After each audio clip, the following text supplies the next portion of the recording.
സംസ്ഥാന ഭരണകൂടത്തിന്റെ ഉദ്യോഗസ്ഥ നിയമനങ്ങളിലും സ്ഥലം മാറ്റങ്ങളിലും വലിയ പ്രത്യാഘാതങ്ങൾ ഉണ്ടാക്കാൻ സാധ്യതയുള്ള നിർണായക വിധിയാണ് ഇപ്പോൾ പുറത്തുവന്നിരിക്കുന്നത്. സംസ്ഥാന സർക്കാരിന്റെ ഐഎഎസ് കേഡർ തസ്തികകളിലെ നിയമന നടപടികളിൽ ഇടപെട്ട് സെൻട്രൽ അഡ്മിനിസ്ട്രേറ്റീവ് ട്രൈബ്യൂണൽ (CAT) നൽകിയ ഉത്തരവ് ഭരണതലത്തിൽ വലിയ ചർച്ചകൾക്ക് വഴിവെച്ചിരിക്കുകയാണ്. ഐഎഎസ് കേഡർ തസ്തികകളിൽ കേഡർ ഇതര ഉദ്യോഗസ്ഥരെ നിയമിക്കുന്നത് നിയമവിരുദ്ധമാണെന്ന വ്യക്തമായ നിരീക്ഷണത്തോടെയാണ് ട്രൈബ്യൂണൽ വിധി പുറപ്പെടുവിച്ചിരിക്കുന്നത്.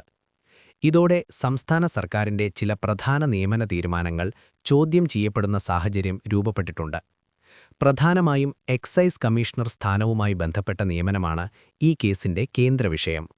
നിലവിൽ എക്സൈസ് കമ്മീഷണറായി പ്രവർത്തിച്ചുവരുന്ന MR അജിത് കുമാർ IPS ഉദ്യോഗസ്ഥനാണ്.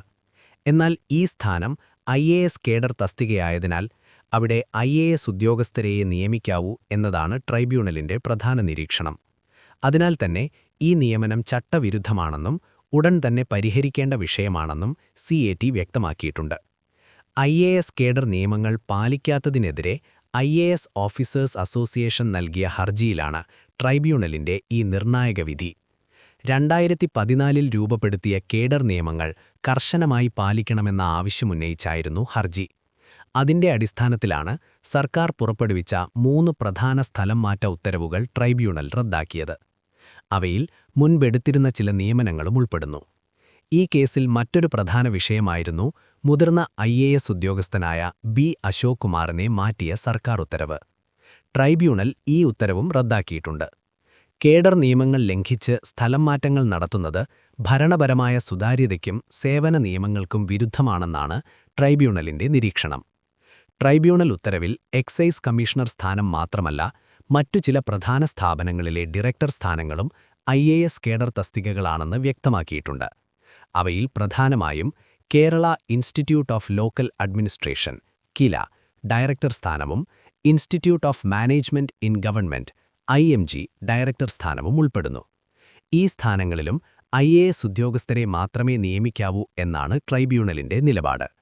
ഇതോടെ ഈ സ്ഥാപനങ്ങളിലെ നിലവിലെ നിയമനങ്ങളും വീണ്ടും പരിശോധിക്കേണ്ട സാഹചര്യമുണ്ടാകുമെന്ന് ഭരണവൃത്തങ്ങൾ വിലയിരുത്തുന്നു.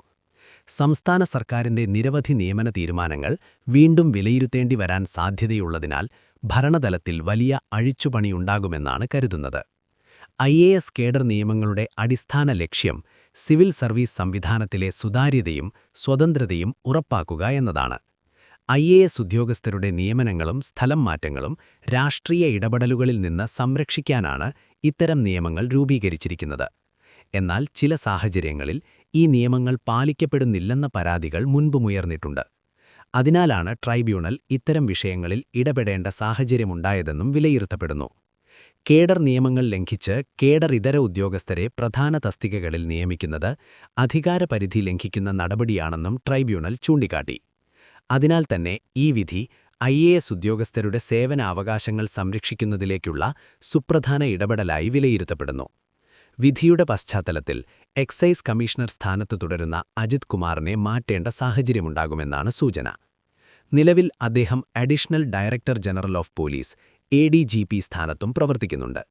അതിനാൽ അദ്ദേഹത്തെ എക്സൈസ് കമ്മീഷണർ സ്ഥാനത്ത് നിന്ന് മാറ്റി മറ്റൊരു ചുമതലയിലേക്ക് നിയോഗിക്കേണ്ടി വരുമെന്നാണ് ഭരണവൃത്തങ്ങൾ സൂചിപ്പിക്കുന്നത്. അതേസമയം ട്രൈബ്യൂണൽ വിധിക്കെതിരെ സർക്കാർ നിയമപരമായ നടപടികൾ സ്വീകരിക്കുമോ എന്നതും ശ്രദ്ധേയമായ ചോദ്യമായി മാറിയിരിക്കുകയാണ്. ഹൈക്കോടതിയിൽ അപ്പീൽ നൽകാനുള്ള സാധ്യതയും സർക്കാർ പരിഗണിക്കുമെന്നാണ് റിപ്പോർട്ടുകൾ സൂചിപ്പിക്കുന്നത്. വിഷയത്തിൽ നിയമോപദേശം തേടിയ ശേഷമായിരിക്കും അന്തിമ തീരുമാനമെടുക്കുക. എന്തായാലും ഈ വിധി സംസ്ഥാന ഭരണ സംവിധാനത്തിൽ വലിയ ചർച്ചകൾക്കാണ് വഴിവെച്ചിരിക്കുന്നത്. ഐഎഎസ് കേഡർ നിയമങ്ങൾ കർശനമായി പാലിക്കണമെന്ന് ട്രൈബ്യൂണൽ ഓർമ്മിപ്പിച്ച സാഹചര്യത്തിൽ ഭാവിയിൽ ഉദ്യോഗസ്ഥ നിയമനങ്ങളിലും സ്ഥലം മാറ്റങ്ങളിലും കൂടുതൽ ജാഗ്രത പാലിക്കേണ്ടിവരും. ഭരണപരമായ തീരുമാനങ്ങൾ നിയമചട്ടങ്ങൾക്കുള്ളിൽ തന്നെ നടപ്പാക്കേണ്ടതിന്റെ ആവശ്യകതയാണ് ഈ വിധി വീണ്ടും ചൂണ്ടിക്കാണിക്കുന്നത്.